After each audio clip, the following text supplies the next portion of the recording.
Women's football development and advancement is number 5 on your starting 11. You will agree with me that there is an advancement in women's football compared to where it was 10 years ago to now. But again, there's a lot that needs to be done, especially when it comes to decision making. How do you intend to develop or advance women's football when you assume office? Because the recent happenings have shown that women's football is the future. And it is our fervent belief that this needs to be manifested here in the Gambia as well. In our quest to bridge the gap between a patriarchal society where men's football has dominated everything, between that and women's football, we are advocating that the first thing that needs to be done, we should give women's football clubs the opportunity to be able to sit where decisions are made. When you look at our setup at the moment, women's football clubs are represented by Women's Football Association, which only has 3 votes. The first thing we are going to do is we are going to advocate, we will sell this to the general stakeholders, to bring women's football clubs to the General Assembly, where the women's football clubs, the first and second division clubs, have voting rights to be able to contribute to decision making at the General Assembly. That is one. That way, they are not disadvantaged, because it is incomprehensible where 17 teams or 15 teams have all their voices compiled in just 3 votes by the Women's Football Association. When that was being done, then the constitution was old, but the events that have unfolded now means women's football clubs need to be given the opportunity to sit at the General Assembly to vote. As I said, the second part would be the decision-making body of the GFF. It is also in such a way that most of the members are male. It is male-dominated.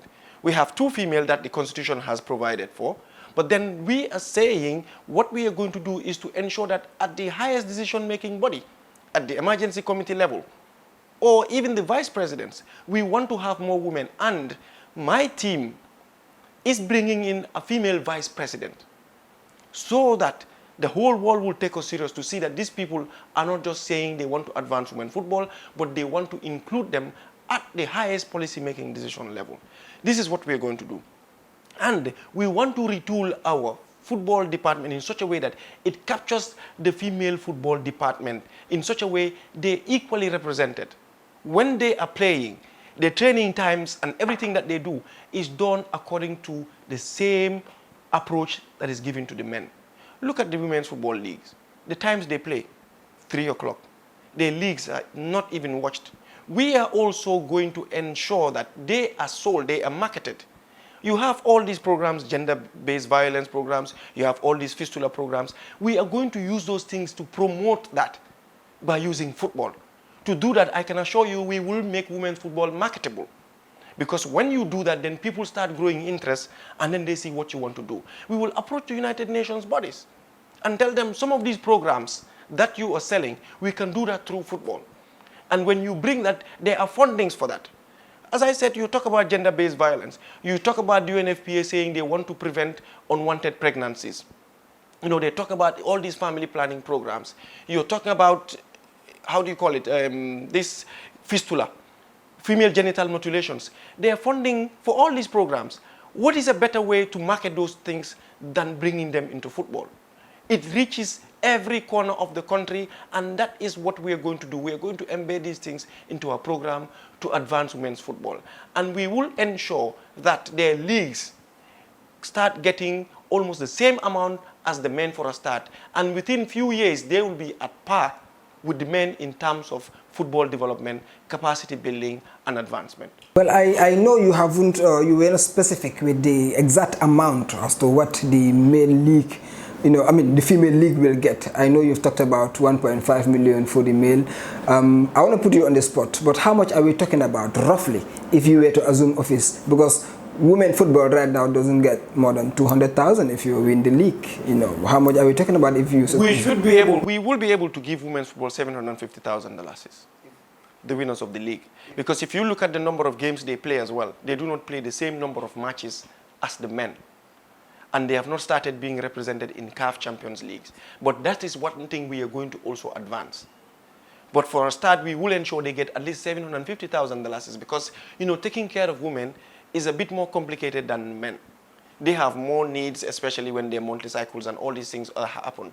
And we are saying we will be able to help them change the gender stereotypes that some of the people have, harbored in themselves to say women are not supposed to play football, women are not supposed to participate in some of these things. Because sometimes it is how you sell these things.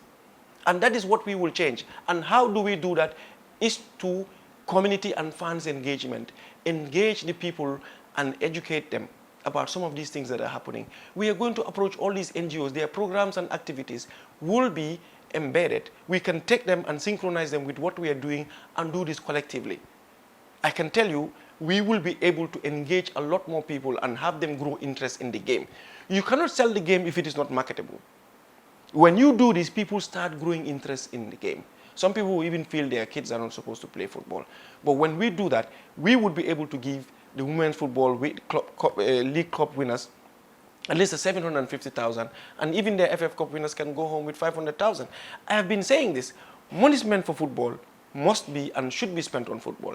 If we are doing our budgets, we will ensure a good chunk of it goes to football development and its programs before other activities can come in. So take home, or my take home for women football development is, the first thing you will do into office is to make sure you take back to the General Assembly, the voting rights of each women club's first and second division. Certainly. That is one thing that women's football clubs are going to get if we put it across to the General Assembly and they absorb it. Because we believe their voting rights should not be limited to just 3. Yeah. The entire women's football family. Their voting rights are just limited to 3 votes, which is done by the Women's Football Association. But then again, you have the Women's Football Association, and that is supposed to run the league of the women's football, but yet their league is being run by the GFF competitions. So what does the Women's Football Association do, in a sense?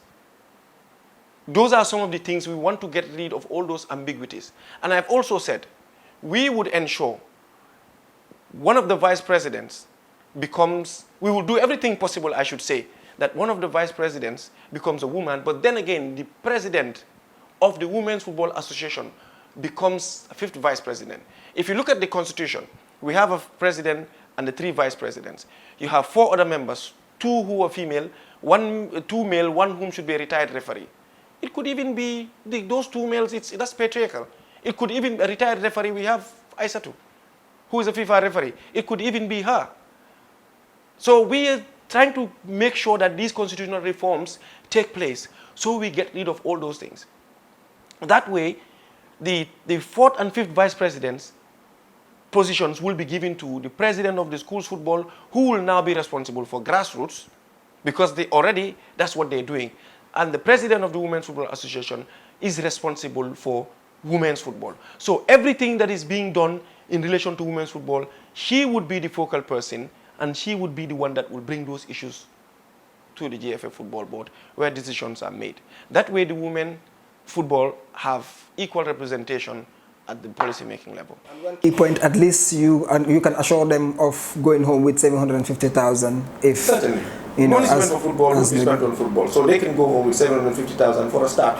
And if we are able to get the sponsors, which I believe we will be able to, that could increase, because their preparatory monies would increase, and we are able to make sure that the monies that they are getting at the end of the league even goes higher, because we will advocate for the women's football clubs to vie for the CAF Champions League and CAF Interclub Championship matches. Okay.